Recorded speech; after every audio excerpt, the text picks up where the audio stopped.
Bitcoin, crypto, bubbles, passive indexation. There's a lot of financial jargon out there. Old Mutual can help you make sense of it all and give you great advice to make the right decisions. If you've got a question or want to know how to get the most out of your money, call them on 0860 60 60 60 or speak to an Old Mutual financial advisor or your broker. Today's the day. Get great financial advice so you can do great things. Old Mutual is a licensed financial services provider. The Money Show. Personal finance. Warren Ingram joins us this evening. He's with Galileo Capital on the phone tonight. So he joins us on the line from Pretoria. Saving for children's education, Warren Ingram. For many people, it's too late. For many people, their parents didn't have a choice. They were too busy putting food on the table to have an opportunity to invest for children's education. There's going to come a time in South Africa that, there will be subsidies, there will be support for some students, but for the vast majority, they're going to find some way to pay for it. So, how do we save for it? Yeah, absolutely, Bruce. I think, and also, I think what's happening in South Africa right now, for parents of young children must be, they must be looking at this and saying to themselves, we need to make a plan. And if you look at it now, putting your child in university, your costs are probably about 50,000 rand a year. And if you've got a child that's just starting school right now and you'd like to start preparing for that, that means you're looking at a cost of about 430,000 rand for a 3-year degree when they finish school. Sorry, hold on a second. Now, a degree costs 50,000 rand a year, roughly, give or take. Different degrees will have different costs, but the education part of that degree is 50,000 rand a year. How do you get to like 429,000 rand 12 years from now? Well, so your degree will cost you 150,000 rand now. Yeah. And so if you just look at the impact of inflation between now and... Yes, okay, the bogeyman inflation. So you create inflation of, say, 10% a year for education over the next 12 years. By the time you get 12 years from now, to that same degree is going to cost 429,000 rand. And your little child is just starting school this year. So it might feel like a long time away, but as we all know, time flies, and you've got a whole lot of things to do between now and then.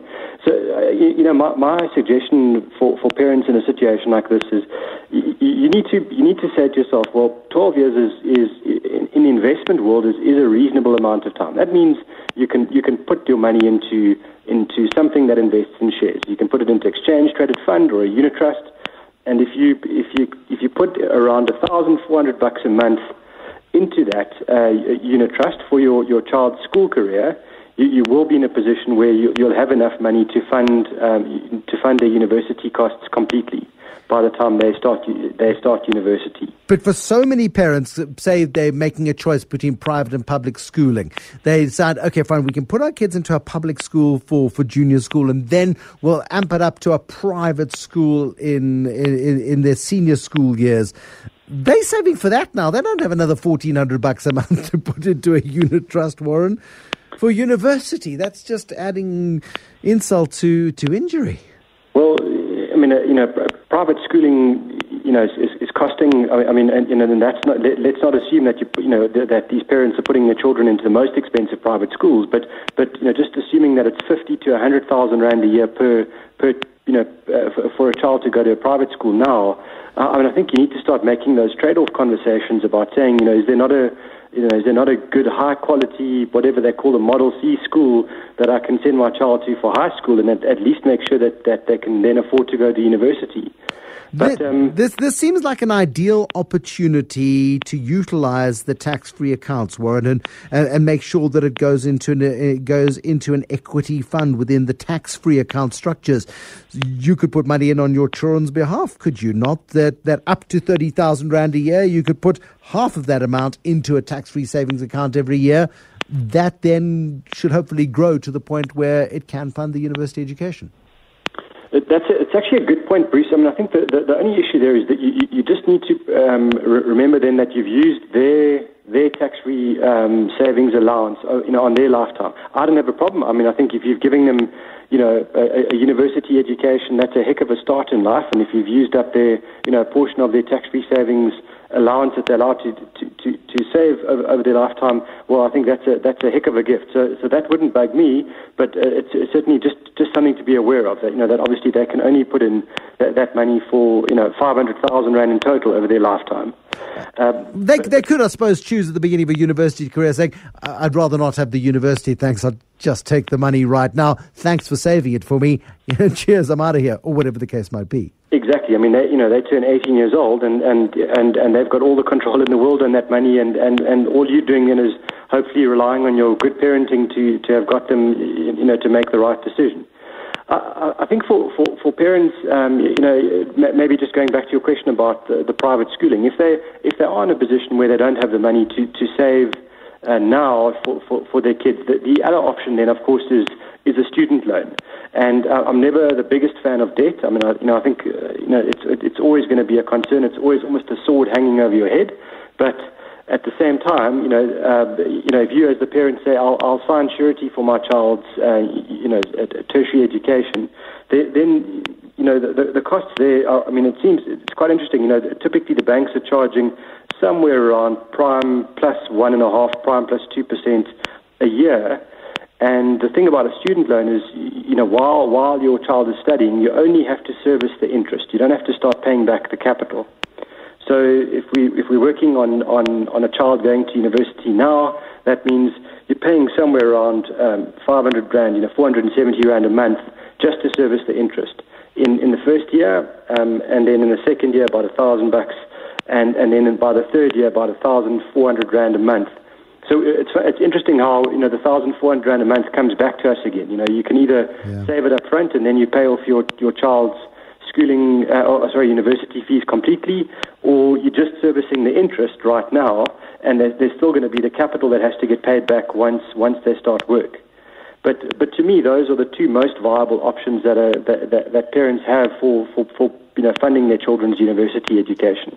Yeah, for parents who can afford it, it's absolutely brilliant, and it's important that we draw attention to it, Warren Ingram. There is the theory going around that we should be looking at some sort of civil service contribution that students could give if government came up with bigger subsidies, more innovative ways of thinking, because I look at the numbers that you present and the numbers scare the living daylights out of me as the parent of young children, and I go, my goodness me, my children are going to have to possibly think about this for themselves at some point. And that really is a first. That really is the experience of young people in the first world. If we're talking about 50,000 rand a year to go to university here, it probably works out very similarly in the States. But there it's $50,000 a year, and you say to yourself, the average middle-income family in the States, they're really going to struggle to send their children to university at those kinds of prices. So I think it's certainly a reality that people right around the world will face. And finding innovative ways to help people is a good idea. But I think it's we don't have a bottomless pit of money in South Africa to fund every single objective that we all have for our country. So to me as a parent, you're trying to get in front of this problem and say, well, at least let me see what I can do. If you can't fund the full 1,400 rand a month now, can you do 500 rand a month? Can you help make some kind of a dent, and hopefully they get a bursary or then some kind of a smaller student loan as a compromise. But I think you've got time, and that time is a wonderful thing when you start saving money, because it really starts to grow in itself, and that's important to understand now. Yeah, but Gerard and Marius both make the point that I made earlier. Gerard is saying the cost of private schooling at Kiro 7,000 rand a month. That's 94,000 rand a year that he's already paying for. Marius is saying the 120,000 rand in school fees before inflation, and we've got to save on top of that for university. That's the trade-off, I suppose, Warren, and it's a point you made a couple of months ago when you were talking about private versus public education.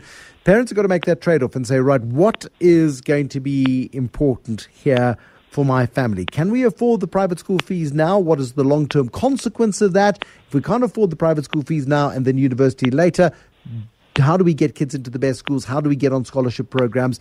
Those trade-offs have got to be made within families.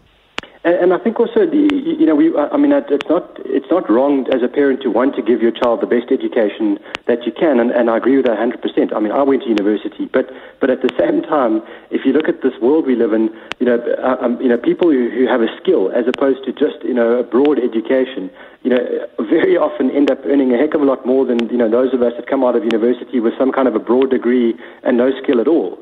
And to me, that's another angle we have to think about is what are the options for teaching your child a craft or a skill that where they can become economically productive very early in life, and there's no cap on that. There's no limit. You're not doing them a disservice if they have those skills. They can they have unlimited earning potential to start their own businesses, etc. very early in life. I've made a note in my diary. My 7-year-old the other day challenged me. He said, "Dad, why is your job talking?" And I said, "I beg your pardon." And he said, "Why is your job talking? All you do is talk." And I said, "Well, it's a bit more complicated than that." He said, "No, you just talk. That's your job." He said, "Why don't you do something?" I'm going to throw that right back at him one day. Yeah, exactly. Tell him to become a builder. Exactly. Do something useful. Warren Ingram, thank you, financial advisor at Galileo Capital this evening with Personal Finance.